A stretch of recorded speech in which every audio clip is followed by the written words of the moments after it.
What's up, guys? Alexander here with Date Psychology. Today I want to talk to you about kind of a trend that I have observed over the last year and a half, interacting with different manosphere communities, with the red pill, with the black pill, that sort of a thing, that's related to postmodernism. So certainly postmodernism is something that it's something that people are accused of, so to speak, often in popular discourse. But it's also a trend in thought and philosophy that has influenced research directions recently. How, kind of meta science on how someone is supposed to know something as well. It kind of contributes to a lot of political discourse, and particularly to identity politics as well. So what I've noticed observing these communities is that there seems to be a lot of overlap between what you could call kind of a postmodernist epistemology and these pill communities. Specifically, the red pill really stands out the most, but across the manosphere. And obviously, I've said in the past, the manosphere is not a homogeneous group by any means, but these are trends that I have noticed. So let's look at some of this. What do I mean first by postmodernism? So part of this is kind of a skepticism of epistemic certainty, which is basically questioning how do you know things. In particular, how do you know the dominant narratives in society, which are often formed by empiricism, right? By modernism, by observation, the scientific method, that sort of a thing. And so what would a postmodernist replace that with, so to speak? High reliance on personal experience, on reference to the self, okay? So this is really big in these pill communities, especially the red pill, is you see a lot of rejection of research and a lot of reliance on personal experience. You know this and that from personal experience, even when people probably don't have as much personal experience as they claim. Still, that becomes kind of the reference point there, doesn't it? In academia, we see terms that have emerged fairly recently related to this. One of those is like lived experience, right? So you see kind of an overlap there, You won't see people in the red pill or something frame it that way, but that's essentially what they are appealing to, is their own lived experience. And you see also what's called standpoint epistemology, which is the idea that through your own lived experience, you become kind of a unique authority on something. And it is from that experience, that position, that you are qualified to talk about something based on your experiences, and other people are not, because they do not share that lived experience, right? Even if they research it, okay? So you might see something like a white researcher is not able to research Native Americans as well as a Native American researcher, because they do not share that experience, right? And as mentioned, you see a rejection of empiricism and the scientific method. That's really a big feature of postmodernism. It's kind of this rejection of research. The idea that to understand truth, facts about the world, you must make actual observations about the world.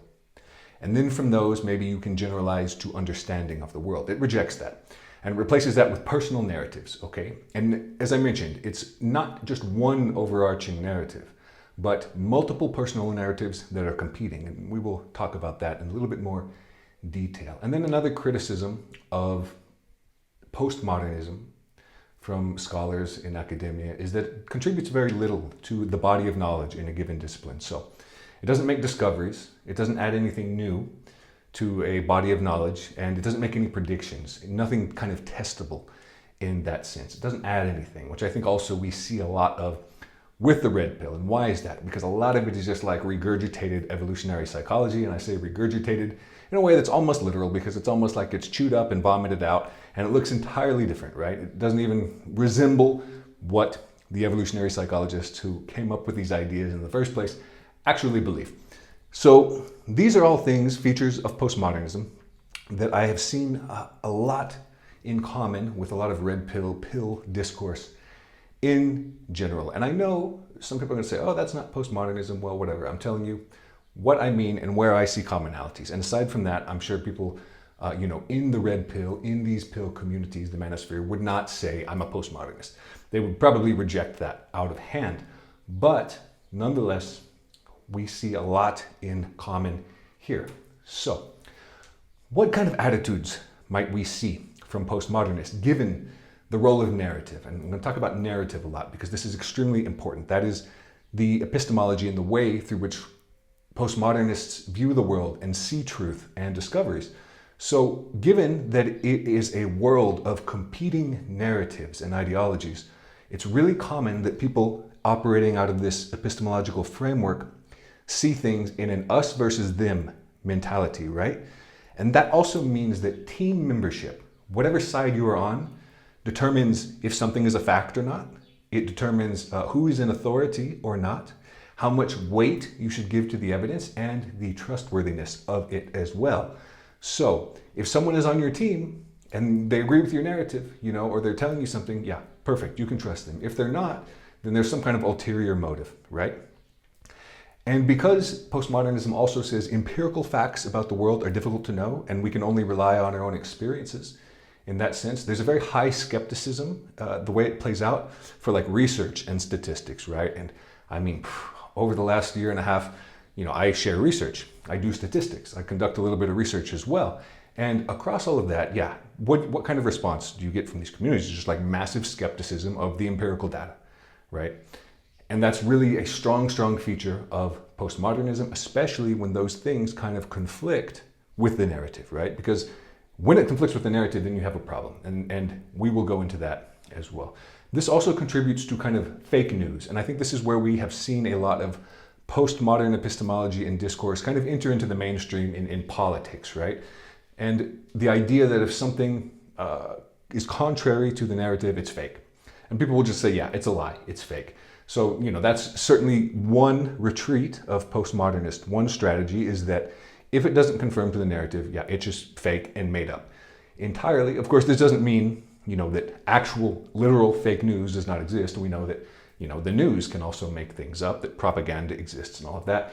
But I'm describing kind of a fake news mindset, that when people are confronted with new evidence, even when it's very good evidence, when it's very, very solid, they have a strong tendency to just say no and just dismiss it out of hand. And then also, these are people that act often from emotion as opposed to reason. And I say reason, but I could say emotion instead of empiricism as well. And then, this is not something that they're going to be explicitly aware of. Very often you'll have people say, yes, I am very logical, I am very rational, and that's the way that they view themselves. Very often they're not. And this is another feature of postmodernism here, is that kind of emotion, right? That subjectivity is seen as reason. So there's not a clear line between the two in kind of this postmodern discourse. So your personal experiences, the way that you feel about things are seen as rational. If someone sits down and tries to think through things and says, oh yeah, this makes a lot of sense to me, therefore it is rational. That's kind of a mindset there, an attitude that overlaps a little bit with postmodernism and kind of with these pill communities. People think they can kind of figure it out by their gut feeling, so to speak. And what we also see is a real lack of objectivity. And that's not just a criticism to say, you can't be objective, you're not very objective or whatever. It's kind of an explicit rejection of the concept of objectivity within postmodern thought. It's the idea that no one can be truly objective, right? Everyone has biases, which is, it's not wrong, it's true. No one is perfectly objective. No one is completely free of bias. Not even machines, right? Not even an ML model or something where, the data you get back is what you put into it. But there's a problem here with the postmodernist and with postmodern thought, and that again overlaps with a lot of kind of red pill discourse as well. And that's the idea that because people can't be completely objective, that everyone is equally unobjective, which is certainly not the case. Some people are much more capable of being objective, of taking a neutral stance on things. And this is something, there's a lot of debate about this in academia right now, related to the scientific method. How do we know things? The philosophy of science, logical positivism, Karl Popper, that sort of a thing. And people are saying, we should not even pretend to be neutral scientists now. We should not even pretend to be objective. Why? Because everyone has biases that inform their points of view. And so, but then they go from that point and they say, okay, so everyone can be biased. Everyone might not be perfectly objective. Therefore, we should be unobjective. We should be activists, basically. It is okay to deliberately introduce subjectivity into the scientific process. And that is kind of what the big problem is there in an academic context with these approaches, is kind of this disregard entirely of neutrality, when neutrality really is the goal that we're supposed to be pointing toward and striving toward. And we see the same, in a lot of this discourse that's highly ideological, highly based on narrative, where if something else comes up, it's just dismissed out of hand as being the alternate narrative, right? The evidence, the weight of the evidence, if it is objectively a fact or not, is secondary to, does this support the narrative, or is this contrary to the narrative? And because postmodernists have that deep immersion in their own narratives, and not just deep immersion in their own narratives, but deep immersion in the idea, in the world, that narratives are basically what drive everything, right? There's a narrative here, there's a narrative there, and it's a world of competing narratives, very important. They also think that others are driven by agendas and narratives, which is often, not the case, or at the very least, not to the same extent that they are, right? Here's an example in this chart. So this is from the General Social Survey 2022, the most recent data just released in May. And this shows the number of sexual partners for the past year for men and women. Okay, we see about 15% of men, 13% of women had 0 sexual partners in 2022. And we see the distribution, right? We see that there's kind of a, not much of a gender difference or a sex difference in this case. And then when you see a chart like this, what do you think the purpose is? If someone else sees it or you see it and you ask yourself, what is the purpose of this chart? Why did they make it? Is it to describe facts about the world? Is it because they wanted to know how many people had sex in 2022? Did they want to know the distribution? Basically, are they trying to figure out objective facts? But then there's another way, the postmodernist perception of it. Is this chart to push an agenda, right? Is it to support or contrast an alternate narrative, which is more important to them? Because remember, it all comes back to narratives, agendas, and competitions for power, which we will go into. When a postmodernist sees something like that, they're unlikely to say, okay, here's a chart that shows the data, and this is simply a description of the way that things are. They're also unlikely to say, okay, here's a chart that shows the data, and maybe it has some methodological problems. Maybe we can be a little bit skeptical about it, but it's also possible that it's accurate, right? And not only that, but given the new information, working from, the empiricist scientific point of view, given the new information, do I change my prior beliefs? Does this confirm prior beliefs? Do I update beliefs based on the new information? That's not the way that a postmodernist will think about something like this, okay? Important, they do not care if the numbers in this chart are real or not. What they care is if the chart supports or disconfirms a narrative. And that's it, right? They do not ask questions like, how good is the methodology at actually representing the material landscape of the world, of actually representing the objective behaviors of other people? It's, why would someone make this chart? What agenda do they have? Are they trying to fool us? Are they trying to trick us? Does this support the other side more? Are they lying? Did they just make it up? Because my personal narrative says that 70% of men are not having sex, and the women are all having a bunch of sex. So this is not consistent, so it must be made up, right? That's kind of the way that postmodernists will interpret things like that. And then they will also ask, who made the chart? Identity. Extremely important. And I think that's why individuals like Jordan Peterson have linked postmodernism so closely in their discourse with identity politics, because a lot of this comes down to, okay, is it from the home team or is it from the opposing team? Is it from the in-group or from the out-group? And that determines if you can trust it. So you see a chart like this and you think, well, who made that? What is their agenda? What are they trying to tell us? And not just like, okay, maybe this was someone that wanted to figure out what was going on. And this also results in postmodernists or individuals coming from this type of epistemology to being very frustrated, right? They get very frustrated with statistics and research and things like this, And why is that? Because their empirical facts about the world, they don't always line up very well with personal experiences. And why is that? Because personal experiences, they're real, okay? We experience things, and the things we experience, yeah, they're probably real most of the time. You hope so. If they weren't, could we even function as a human being, like cognitively? Could we walk down the street? Probably not, right? But while our own personal experiences are real, they're not representative. And they're also typically not mutually exclusive to the experiences of others. And they can represent a minority experience as well. So when empirical facts don't line up with personal experiences, this can cause discomfort for individuals whose personal narrative is basically a minority narrative, right? So if your personal narrative is, for example, dating is very, very hard for me, okay? You can't get a girlfriend, haven't had sex in the last year.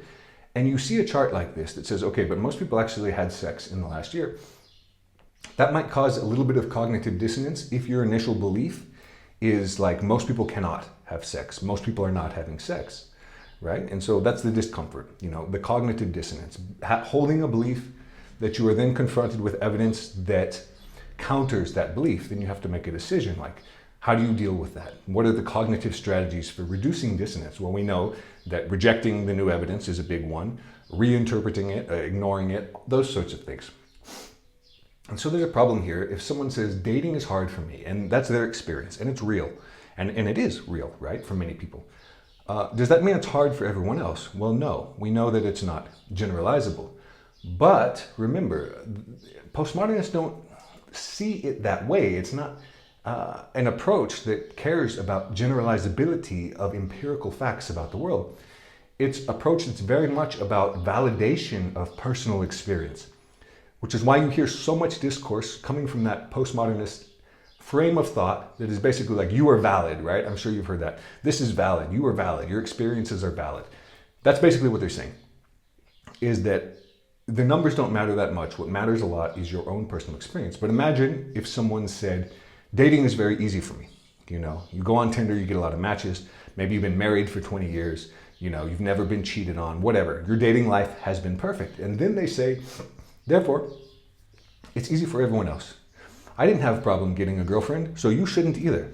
I think a lot of people will say, whoa, that's obviously not right?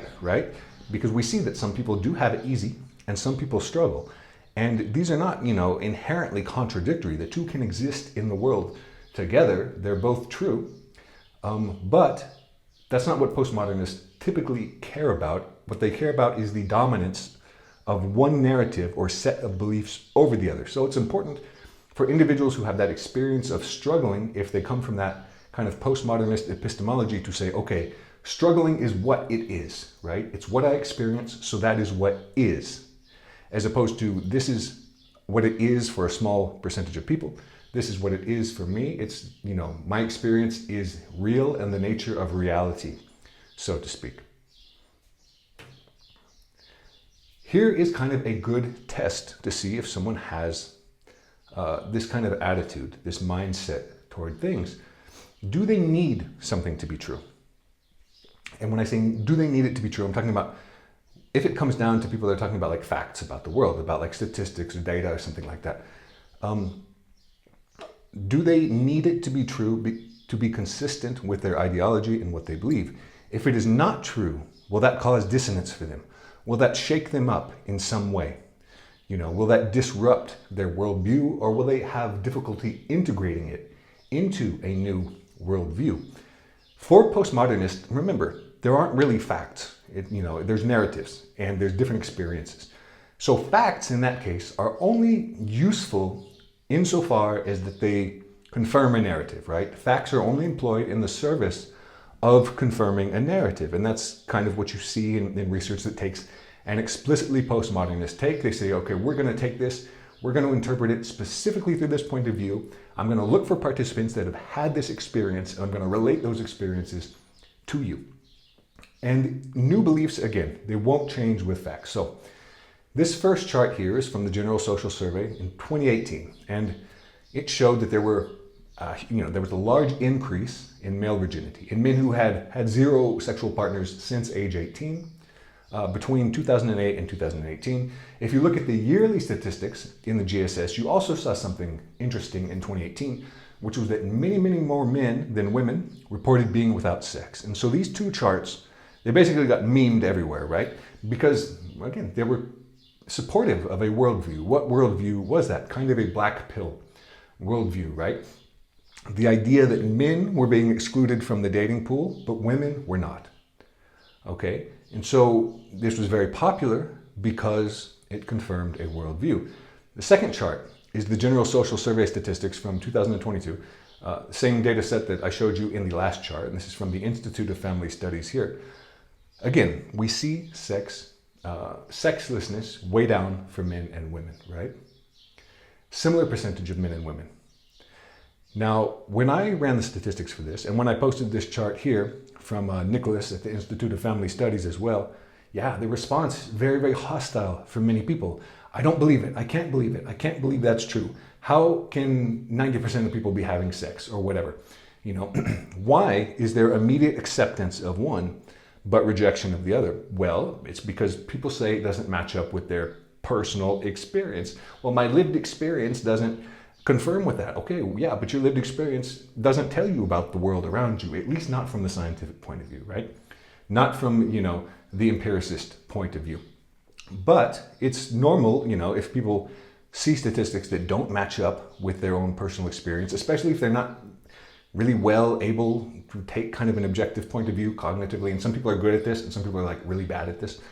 So it's, you know, it's understandable why people feel that way, but it shows kind of a big difference in the way that people think, doesn't it? And important, postmodernists, as I mentioned, they believe that objectivity is not really possible, okay? And like I said, this is not entirely unreasonable because we know that no one is perfectly objective. We know that we have unconscious biases, right? And we have conscious biases, and we have norms and things that we just accept without thinking about them. So, you know, like I said, there's a lot of debate in academia now about if we should be more subjective in research, literally, you know. And I think good researchers are kind of saying, yeah, probably not. But some people are saying, yeah, we should. And why is that? Well, because we all have some bias, and basically they want to introduce activism into things. So because postmodernists believe that objectivity is not possible, they also believe that others can't be objective. And like I said, this is kind of where a big error comes along. Just because some people, you know, or I should say, just because we can't be perfectly objective does not mean that everyone is equally unobjective, right? There's probably a spectrum of objectivity, and you have some people that are absolutely unhinged in their subjectivity, where that's all they know, right? And then you have, you know, people that are mildly biased and perhaps aware of that bias, and then even kind of try to compensate for it in some ways. In science, you know, what do we see? The narrative, you know, science isn't truly neutral. Therefore, we should use science for specific goals, which are very often political activist goals at this point, typically kind of left-wing. And we see, you know, the introduction of what are called positionality statements. Some journals are requesting now, when you submit an article, that you submit a positionality statement. And what that is kind of like a little resume about your life and your background, and particularly about your demographic characteristics and how that has affected your research. So you might say like I'm a white, straight male, and I come from a poor family, and, you know, or whatever, something like that, you know, religion, sex, gender, that kind of a thing.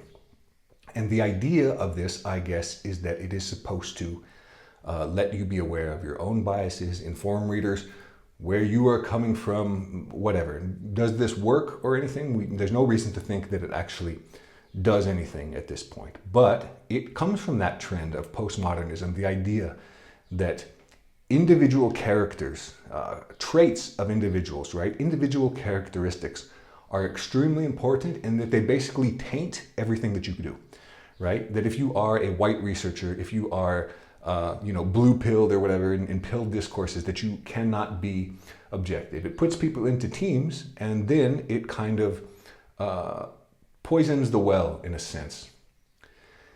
And this also means that they make little attempt at being objective at that point, because as soon as you go from saying no one can be objective and we shouldn't try, they're not going to try, right? They're not going to make much of an attempt to be objective. But this is important because we ascribe traits to others that are similar to ourselves, right? This is a very common cognitive bias. The name escapes me, but yeah, we think people are like us, basically, right? Very, very well observed cognitive bias. So if someone is very unobjective and they think others are going to be unobjective, you know, I mean, what are they going to think about you if they're saying, you know, objectivity is not important to me, activism is important to me, getting a message across is important to me?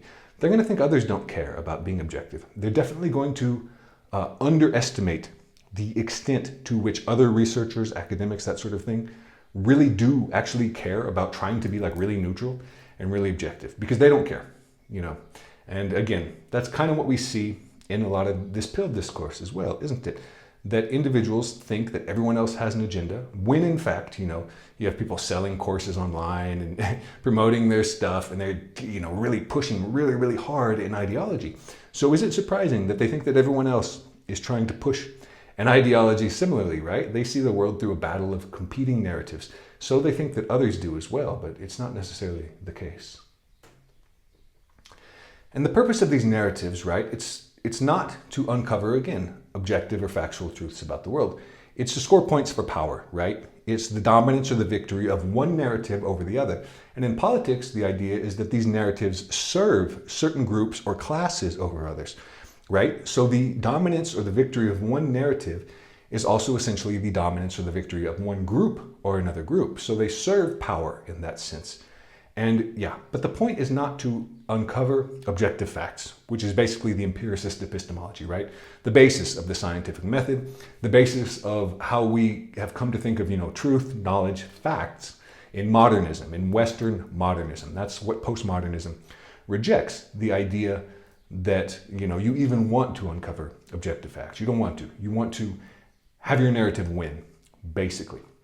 So that's the purpose of any research that is kind of done in this perspective, debates that are had, discourse, arguments that are made. It's to support and kind of weave narratives. It's very, very highly self-interested, and it's kind of a quest for power. And another feature of postmodernism, kind of classically, is kind of the use of irony, right? The use of cynicism as well. So being very ironic and very cynicism. And where do we see this in a lot of red pill, black pill, manosphere kind of discourse? A lot of memes, and memes are just appeals to emotion, guys. There's nothing substantial there. I mean, everyone loves them, they're funny, but there's nothing there. And people base entire worldviews off of these sorts of things. An appeal to certain aesthetics, right? Like the trad aesthetic, that kind of thing. These are actually all postmodernist takes, and I'm sure many like trad people would not consider that in themselves. But yeah, you have kind of like the vaporwave trend, those sorts of things. It's just massive appeal, you know, a lot of hot takes. Hot takes are just competing narratives. It's postmodernism, doing hot takes. You know, here's a new, you know, on Twitter, where I'm often active at this point. That is really where you see it. Hot take, new hot take, here's a new hot take. You're just weaving new narratives. That's kind of a feature of postmodernism. You know, the world does not produce new hot takes in an empirical sense all of the time. You know, reality is kind of constrained a little bit more. And rather than creating new interpretations, right, which are subjective interpretations, narratives, you know, the empiricist point of view would be like, okay, we're going to try and study objective phenomena that exist, but in more detail, right? So here is an example of kind of self-interest that I mentioned, and a good way to see kind of what kind of epistemology people are coming from is, you know, do they need something to be true? So here is a meme that, you know, I think a black pill or a red pill meme on the left, the one that I've put myth over. And it was supposed to illustrate hypergamy, right? The idea that most of the women are having sex with, you know, the top 20, 30% of men. So if that were not true, would that undermine something that you believe? Important question.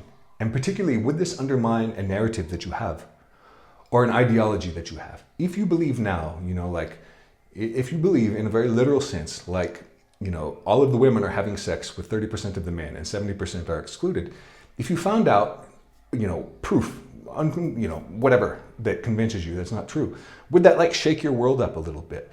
You know, it would not for me, guys. I can tell you that right now. And I think this kind of surprises people, because they think if you tell them, you know, like, hey, you know, you're probably wrong about this, that like you want what you're saying to be true, which is not necessarily the case. If the data showed that, you know, all of the women were having sex with 30% of the men, I would tell you guys that exactly the same. It would change absolutely nothing for me. It wouldn't change anything in my personal life. Wouldn't change anything about what I believe about the world, except for that fact, right? That well, that wasn't the case in the past, but that's the case now. But it wouldn't change anything that I do. You know, I share statistics with you guys. I share research. I run the numbers and I put them up and you see them. And it doesn't matter, you know, who's having sex with who. In fact, if that were the case, I would probably be even more popular, right? Because people don't like to hear that things are just kind of boring and normal. People like to hear like crazy stuff, right? So if the statistics showed that, and then I put that out there, people would be like, wow, look at that, look at that. But if you tell people the reality, which is kind of more boring, which we see in kind of the second column here, that kind of calls that into question, doesn't it? And what's the reality, right? That about the top 20% of both men and women are having sex with more than one partner, right? The promiscuous 20%. This is something that I've made videos on this. I have articles on this. I've done statistics across different data sets on this in the articles. And, it's confirmed in the sexually transmitted disease data, not only self-reports, that you have a promiscuous 20% of individuals who are mostly having sex with one another, the gender ratio pretty close. Then for people who are sexually active, most of them are having assortative pairings. They're typically having sex with one person over an extended period of time. So they're having sex in relationships. And then you have a bottom percent of men and women, also both a very similar percentage of men and women who are not having any sex at all. And this is, what the last few years across many different data sets have indicated, is this pattern here that I've put up that says reality. Promiscuous 10%, people that just aren't very promiscuous and that are, having kind of normal relationships. And then you have people that are not having sex at all because either they've dropped out or because they're excluded, whatever the case may be. That's typically much more what it looks like. So if you begin with a narrative like a postmodernist and you see something like this, and your narrative was like extreme hypergamy, how might you respond to that? Here's a example from just today. This wasn't even in my original slides. Before I made this video, I was just browsing and said, oh yeah, I got to add that. So this is a pickup artist account. He sells stuff, of course, right? He's selling PDFs or courses or whatever, like they all do, anonymous guy. And but a big account. And how would he respond to this? Classically postmodernist take, what I'll call a postmodernist red pill take. He said, this is disinformation to help you feel better and protect the sisterhood. Can't have their secrets getting out now. Looks like it's working. So this is already what you see. This is disinformation, right? So we've seen the fake news thing, which is a feature of this postmodern thought, right? We see the division of people into teams, right?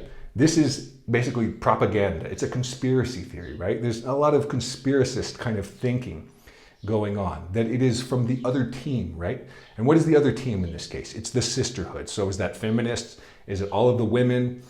Something like that. And, it appeals to secrets, right? So this is something that is not empirical, right? It's not based on any data. The original meme, not based on any data either. It was just kind of a graph. The second one that I made, I tried to base that on the actual distribution of partners. So you see a really, really postmodernist take here, right? This is an alternate narrative. This is a competing narrative. This comes from the other team, right? From the sisterhood. So it's men versus women in that case. And then it's something secret, right? So it's not something based on the data. This isn't a response that's like, actually, we can see in this data, hypergamy, and you could make arguments like that. You could say, well, what about dating app data, which is matches, and this is something I've talked about at length as well. Matches show matches. They don't show sexual behavior, but whatever. Postmodernist take, good example there just from today. Important, because what does this mean as well? What are the implications here? For postmodernists, facts are ideological, right? Which means two things. Oh, it means various things. But one is that all facts, even if they are, objectively true, like birds fly, has an ideological or political meaning to it, right? That it has some kind of significance in the war of the narratives. So all facts in that case are either for or against given narratives that are competing with one another. They're either for or against an ideology. And if they're against an ideology, then they can be suppressed outright, can't they? Because remember, they don't care about, showing in a neutral way the truth, regardless of whose side it falls on. The important thing is to bolster a given ideology and have it win in kind of that competition of power. So this, because they also, don't believe that there are a lot of empirical facts, that the nature of reality is up for question, This also means that they consider things to be more fact or less fact, given the extent to which it supports a point of view or a position, right? So narrative that agrees with me, evidence that agrees with me, fact way up. Narrative evidence that disagrees with me, fact way down. And anything can be called into question from this ideology, right? You can show people very hard objective evidence, statistics, that sort of a thing, good representative statistics, and they'll just say it's a lie, it's just made up, because, it doesn't conform to the ideology. If it had shown something that was consistent with their narrative, would they respond that way? Almost certainly not, right? We see this all the time. Here's another example, also from today, that, I wasn't going to include this in the slide, but it just came up at the last minute. I thought, that's a really good example. Here we have a guy on Twitter who was talking about a recent Twitter controversy, right? This recent Twitter controversy has to do with a woman who was arrested because she had sex with a dog, okay? So everyone is saying women have sex with dogs, and this is related to an ideology, right? In the black pill, they have something they call the dog pill, right? And this is the idea that women would prefer to have sex with a dog than they would to have sex with an unattractive man. And, they have a whole ideology. How seriously do they take this?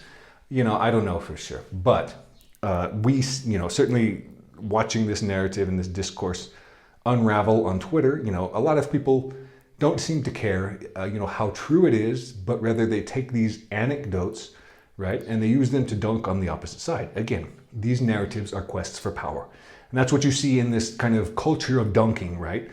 Of debating and scoring points. It's not about saying, okay, which sex has sex with dogs the most? That's an objective question. Maybe you care, maybe you do not. It's about taking examples and being like, boom, got you, right? That's the postmodernist view. So this person responded to their comment. This person, I will read the first one. They said, male degeneracy, ha ha ha. Men aren't the ones out there murdering their own children and having sex with dogs, you filthy bigot. And so then this person responds with a study that looked into this, right? That looked into bestiality and sex differences in it. What does it show?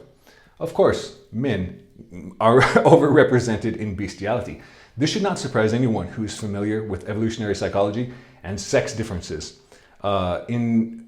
In sexual behavior, right? We know that men are much less sexually restricted, that men are overrepresented in most deviant sexual behavior by a magnitude, and this is one of the most well-replicated things in evolutionary psychology are these huge sex differences in sexual behavior between men and women. So it's not a shock at all that men are also more overrepresented in this kind of sexual degeneracy here, but this is someone that doesn't care about that, right? And we can see that kind of in the way they responded. How did he respond here? Let's read this. So he said, because you allow females off the hook, it doesn't matter what the facts are. There's always an excuse. Well, he said it outright. It doesn't matter what the facts are. We had an anecdote. One person got arrested for having sex with a dog. And then we have, the facts that are more representative to the general population, which is what? That men are overrepresented in this kind of deviant sexual behavior.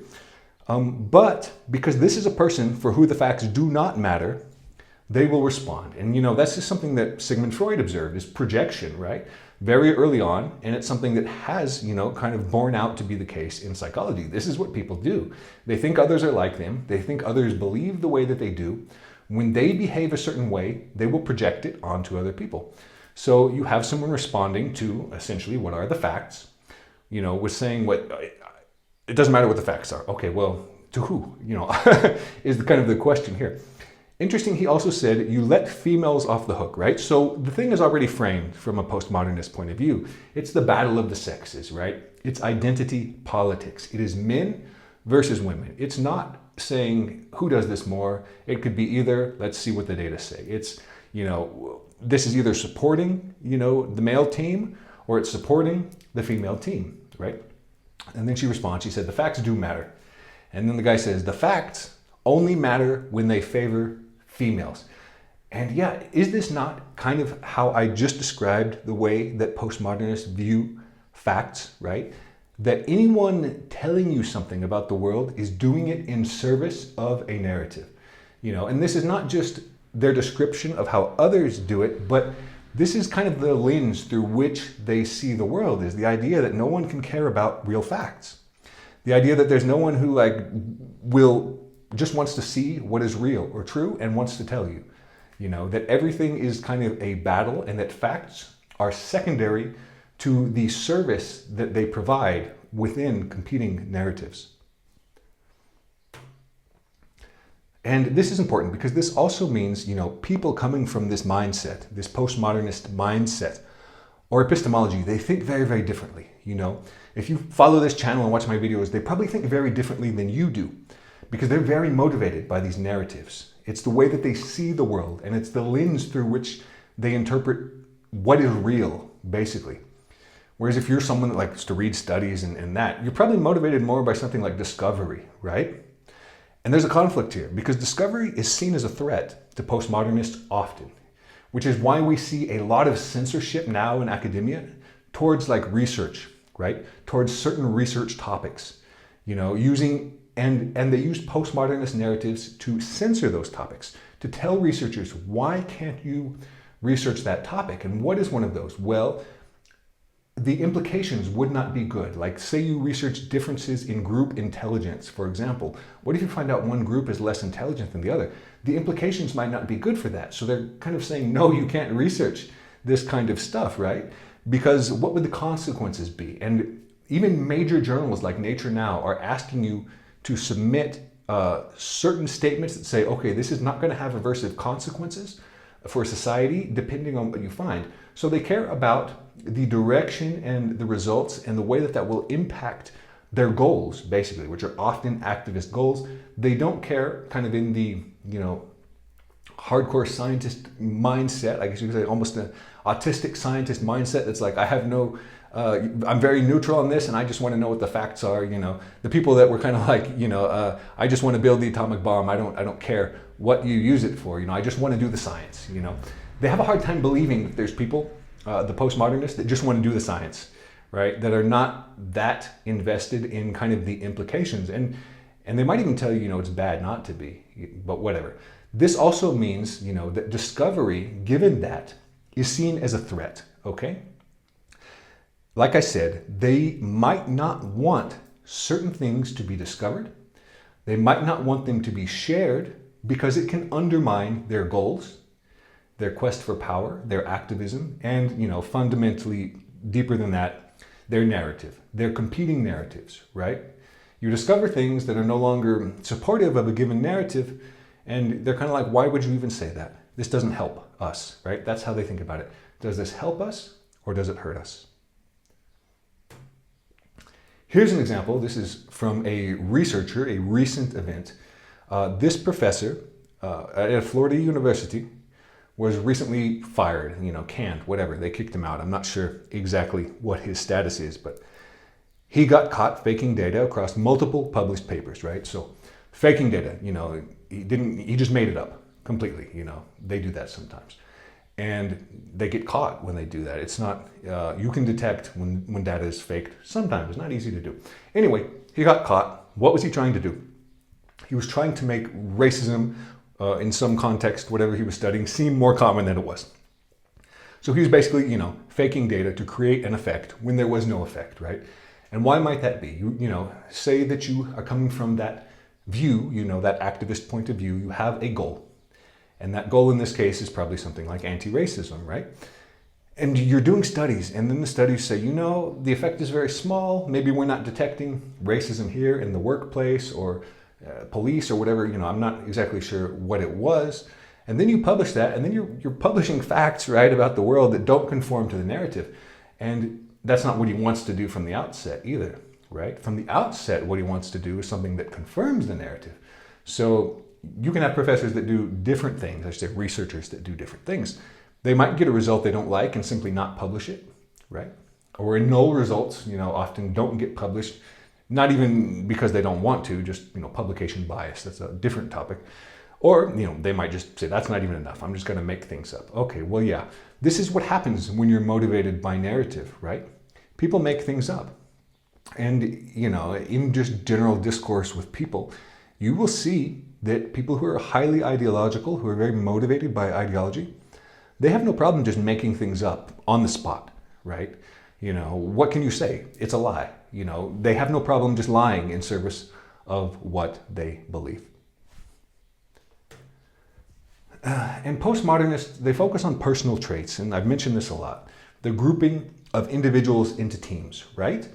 Because how do these teams form? Supporters of a narrative versus detractors of a narrative. So personal narrative is central to postmodernism, and that means that postmodernists must focus on the traits of individuals that have experiences that drive certain narratives and adherence to certain narratives, right? So where do we see that in something like academia, right? Someone is, a white male, so that's going to bias their research. Where do we see that in red pill, black pill kind of discourse? Someone is a feminist, so you can't listen to them. Or someone is a woman. Someone is, red pilled, so you can trust them. Or they're blue pilled, so no, you can't trust them. And it's not the case that someone actually has to be a member of one of these things, remember, because this is a competition of rhetoric, right? So it is sufficient to merely kind of tar your opponent by saying that they're one of these things. So if someone says something that you do not like, right? If someone publishes research that you do not like, it's sufficient just to call them a feminist. And where do we see this in red pill discourse now? Well, there are big names in the red pill that have kind of turned against evolutionary psychology, and they're claiming that people like David Buss, even people like Jordan Peterson, right, have kind of been co-opted by feminists, that they've been co-opted by the gynocracy, right? They are long-housed, all of these different terms that are used to put people in the opposing camp. And it doesn't matter what those people actually believe, because you're talking about fields like evolutionary psychology, where, men, for one, who probably are not particularly feminist, in fact, fields that regularly get attacked by feminists and by more less empirical fields, I should say. And, how realistic is it? But it works, right? Because it's not about no one's going to sit down and look into it like, is this person literally a feminist? They don't care, remember? The important thing is to associate them with that, to highlight this is someone on the opposite team. Because remember, for postmodernists, team membership, it kind of determines the weight of evidence, right? Team membership in relation to that narrative. Is it someone that doesn't have the same experiences? It's coming from a different background. Then it goes down. And so that's one way, that you can see in these pill communities that research can just be dismissed entirely. Is simply by saying it came out of a university and universities are feminist, whatever.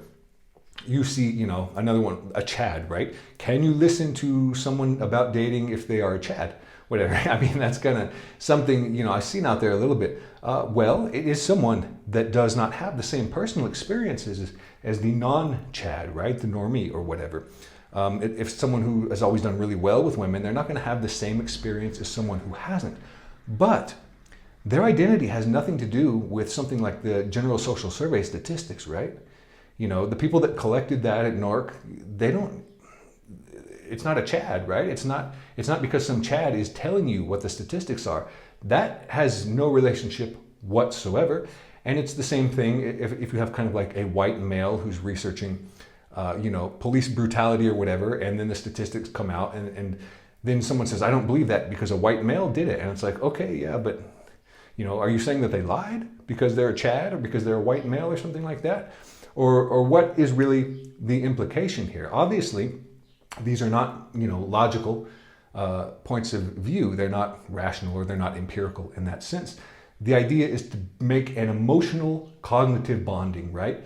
That you have a person who is on the opposite team. Cognitively, that lowers trust, right? It's an emotional process. And most decision-making processes overlap heavily with emotional processes. And this is a very, very good one of them. And it kind of shows you, how this kind of rhetoric, this kind of epistemology, postmodernism relies heavily on leveraging emotions, right? Even if they're not explicit kind of appeals to emotion. And this means, that personal identity, of course, means that you can't be objective to them, right? That, for example, if you are a Chad, you cannot discuss what it is like for people who struggle to date. Why? Because you do not have their experience. And this isn't totally baseless because you will not have that same experience. You will not know what it feels like. That is very true and valid to use their terminology. But this is not the case when you're talking about like statistics and research and that sort of a thing, you know. What you look like has nothing to do with like the paper that you posted, which has been conducted by some researchers in Australia that you have never met, that have never seen you. It is completely irrelevant. So it is very common, you know, I've seen over this last year and a half and all this discourse, what do I mostly do in these videos? You know, I take some studies and I summarize them for you. You can go through them. That has nothing to do with like my own dating experience, what I look like. I didn't run the statistics. You know, I could not change the data if I wanted to. You know, it has nothing to do with me. I'm just reporting it. And similarly, you know, I'm more active on Twitter. Every day on Twitter, I take a couple of studies like that and break them down in a lot of detail. And very common responses, people don't like the findings of some of the studies, the implications. And this can occur across different people. You know, everyone gets mad sometimes at them. And so what do they do? How do they respond to that? Often by attacking the person, like, oh, you know, this is a blue-pilled take, or this is a misogynist take. You cannot listen to this person because he is a Chad, or whatever the case may be. You know, this is obviously not the way to evaluate data. This is an epistemology that is very, very different from someone who's saying, okay, we're going to look at the evidence. In this case, identity is more important than data. Identity determines what people believe, who they are going to believe. And the facts, you know, the data, empiricism does not. And this also means that narratives make nuance pretty hard. Why is that? Well, narratives need to be coherent, but the world is not always that coherent, right? This means that truth as narrative can be kind of hard to stick to sometimes, because the world can be very complex and unclear. You can have things in the world, particularly personal experiences, that are very different for individuals. They don't have to match up, right? Someone really good at dating, someone who's completely excluded from dating. It's not contradictory that the two things exist in the world. So you'll find that these kind of people are not fans of nuance. They like simple narratives, right? And they like those narratives to kind of be a guide for them in a way. The facts as well, if they are used at all, they have to kind of either conform to those narratives or be discarded. So when I say simple narratives, what is a really good example of that from the red pill? Well, it's AWOLT, right? All women are like that. They have created, you know, a very simplistic kind of description of female behavior, very loosely based on evolutionary psychology, but I think most psychologists will tell them they also got that pretty wrong. And then they will say, okay, this applies to all women. Interestingly, you know, a lot of what they seem to have kind of created that model on is actually based on short-term mating strategies. And to quote David Buss in the 2023 Oxford Handbook of Evolutionary Psychology, he said, to paraphrase here, that short-term mating strategies at best only apply to a small subset of women, right? Most women are seeking long-term mates. If not most of the time, or if not exclusively, at least most of the time. So really long-term mating orientation is much more typical of female behavior. If you were going to do like an AWOLT, right? All women are like that. You would not want to base that model on like the short-term strategists, right? Which you see in a lot of red pill discourse. Who are short-term strategists? A lot of the time we think of women like having hookups and stuff like that. But if you read kind of the articles on this in evolutionary psychology, a lot of it includes like women who are trading sex for resources. So, right, sex workers, women on OnlyFans. These are the real short-term strategists in the modern dating environment. It's not like the girl who cheated on her boyfriend, right? That's often just mate switching, right? That's often a part of a long-term strategy, that like infidelity in a long-term relationship is used to enter another long-term relationship. So even this often gets it wrong, but the important point here in relation to narratives, postmodernism, that sort of thing, is they have to be like simple, right? They have to lack nuance. It's difficult to have nuanced narratives. These are not big nuance lovers. And so just to kind of recap and go over this, why do I see so much postmodernism in these red pill communities? You know, and I know a lot of people are going to see this and they're going to be like, that's not postmodernism, or this is different, or that's different, or you missed this, whatever. I'm sure there are many ways in which this does not perfectly describe postmodernism, but there are a lot of commonalities. I've described what I think those are. Let's look at those again. So, subjectivity, a very, very big one, right? Truth is what you experience, right? Personal experiences are what drive your belief, and related to that, kind of a rejection of empiricism in that sense. Narrative storytelling, and everything is seen through competing narratives. It's us versus them. This is a red-pilled ideology, this is a blue-pilled ideology. These perspectives, the way of viewing the world like this, yeah, postmodernist to the core. Big skepticism of research, right? This is, again, a big feature of postmodernism. They do not trust empiricism. They do not trust the scientific method. They do not trust what is derived from that. A very adversarial worldview as well, right? Because it's us versus them in that case. And a very strong focus on personal traits and identity. So again, this is like a battle of the sexes world, isn't it? Where you have men who are men, you have men and it's us, the men, versus the women, right? That's kind of what you see there. So these are breaking people into teams based on identity, and that determines who you believe and who you don't. And then again, a very low desire for objectivity. The point is not simply to like uncover facts in a very rigorous and methodological way. The point is to score points for your team, to dunk on the opposite team, to gain power for your own personal narrative over the opposing narratives. Anyway, I hope you guys liked the video. Let me know what you think in the comments. Like, subscribe. I will make another for you very soon.